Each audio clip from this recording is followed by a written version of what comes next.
Hello and welcome to the News Hub. I'm Jeff Rogo. Joining us now is Ted Mann to talk about the latest app on your iPhone device. It's a subway app, and what it will tell you is when your New York City subway train is going to join your stop. It's a scoop that we had in today's Wall Street Journal. What is this app, and can we use it today? Is it already out?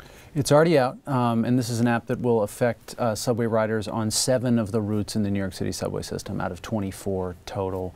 And what it will show you is the information that is already appearing on countdown clocks on those lines, which means the number of minutes until the next number 2 or 3 train arrives at the station. Interesting. So given there's no subway service or cell service within the subways, that's not your best bet to use this. It actually makes more sense if you're, am I going to have that last cup of coffee before I go to the train, those kind of situations? Exactly. For now and until the subways are wired for cell signals and Wi-Fi, which is not expected to be completed for a few years, this is an above ground convenience.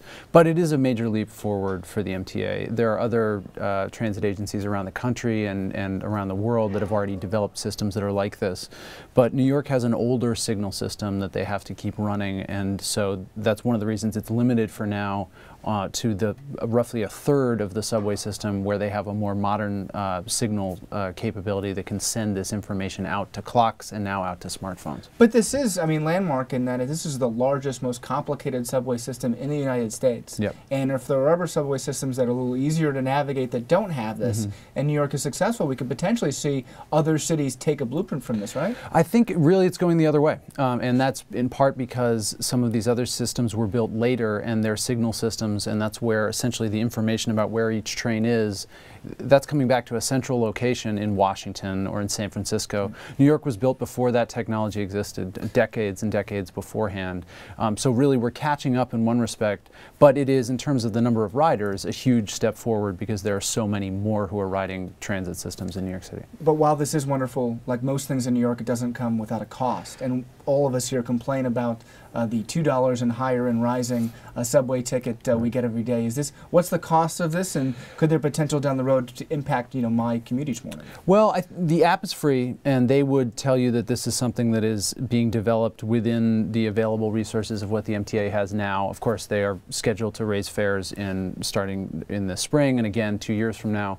The greater cost will come later if the system is going to continue to improve in ways that will broaden technology like this to cover the entire route map of the MTA's subway system. And that means essentially finding new money for capital investment in this old infrastructure, and some of that is more than 80 years old. And as you said, they have, whether it's the Second Avenue subway or the subways themselves, they're going through a lot of major changes here across the lines, and they're just, as you said, I guess, catching up with what we see in other major cities, right? That's right, and the scale of it is so much different in New York that just keeping the subways running, and sometimes with this very dated equipment, is such a huge job and so expensive that there's almost nothing to compare it to. They would argue there is nothing to compare it to in the United States. At the same time, they don't want to be left out of these other conveniences that you can now use in San Francisco and use in Boston, and so for about 40% of the riders, they can now use those on 7 of the lines in New York City. Fascinating. Well, thank you so much. Now the New York tourist who's on his way is going to be able to learn a little bit more information. Thank you so much for joining us. Very welcome. And thank you so much for joining us as well, and have a great day.